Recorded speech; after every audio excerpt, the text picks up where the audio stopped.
അസ്സലാമു അലൈക്കും വറഹ്മത്തുള്ളാഹി വബറകാതുഹു. ബഹുമാന്യരായ സഹോദരങ്ങളെ, സുഹൃത്തുക്കളെ, നമുക്കിടയിൽ വ്യാപകമായി ആളുകൾക്കുള്ള ഒരു സംശയമാണ് നായ കിടക്കുന്ന സ്ഥലം, നായയുടെ രോമം, ഇതൊക്കെ നജസാണോ എന്ന് ചോദിക്കാറുണ്ട്.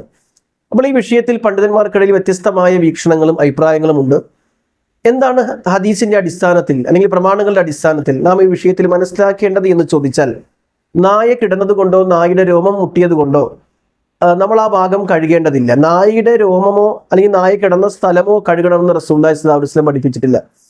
നേരെ മറിച്ച് നായയുടെ ഉമിനീരാണ്, നായയുടെ വായുടെ ഭാഗമാണ് നജസായിട്ടുള്ളത്, അത് പറ്റിയാലാണ് കഴുകേണ്ടത്. കാരണം ഹദീസുകൾ പരിശോധിക്കുമ്പോൾ കാണാൻ കഴിയും, കാനത്തിൽ കിലാബു തബൂലു വതുഖ്ബിലു വതുദ്ബിറു ഫിൽ മസ്ജിദ്. ഇമാം ബുഖാരി റഹ്മത്തുള്ളാഹി അലൈഹി ഉദ്ധരിക്കുന്ന ഹദീസാണ്.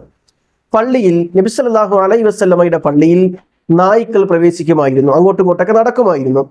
ഫി സമാനി റസൂലുള്ളാഹി സ്വല്ലല്ലാഹു അലൈഹി വസല്ലം, അല്ലാഹുവിന്റെ റസൂലിന്റെ കാലഘട്ടത്തിൽ തന്നെ. ഫലം യകൂനു യർഷൂന ശൈഅൻ മിൻ ദാലിക്, അങ്ങനെ പള്ളിയിൽ നായ കയറി അല്ലെങ്കിൽ നായ നടന്നു എന്നതിന്റെ പേരിൽ ഞങ്ങൾ അവിടെ വെള്ളം കുടഞ്ഞിട്ടില്ല.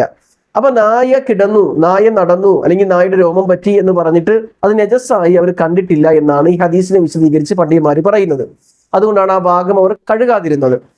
എന്നാൽ നേരെ മറിച്ച് നായയുടെ ഉമിനീരോ നായയുടെ വായിൽ നിന്ന് വരുന്ന ദ്രാവകം, ആ വെള്ളം, അത് പറ്റിയാൽ അത് നജസാണ്, അത് കഴുകേണ്ടതാണ്. അതുമായി ബന്ധപ്പെട്ട് കൃത്യമായ ഹദീസുകൾ കാണാൻ കഴിയും.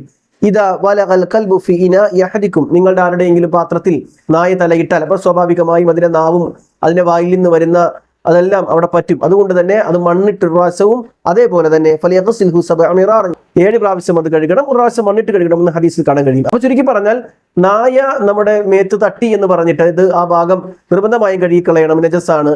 നായയുടെ രോമം ശരീരത്തിൽ പറ്റിയെന്ന് കരുതി അല്ലെങ്കിൽ നായ ഒരു സ്ഥലത്ത് നമ്മുടെ വീട്ടിലോ അല്ലെങ്കിൽ പരിസരത്തോ കിടന്നു എന്ന് കരുതിയിട്ട് അത് നജസാണ്, അങ്ങനെ പറയാൻ പറ്റൂല. മറിച്ച് നായയുടെ വായിൽ നിന്ന് വരുന്ന ആ ദ്രാവകം അത് നജസാണ്.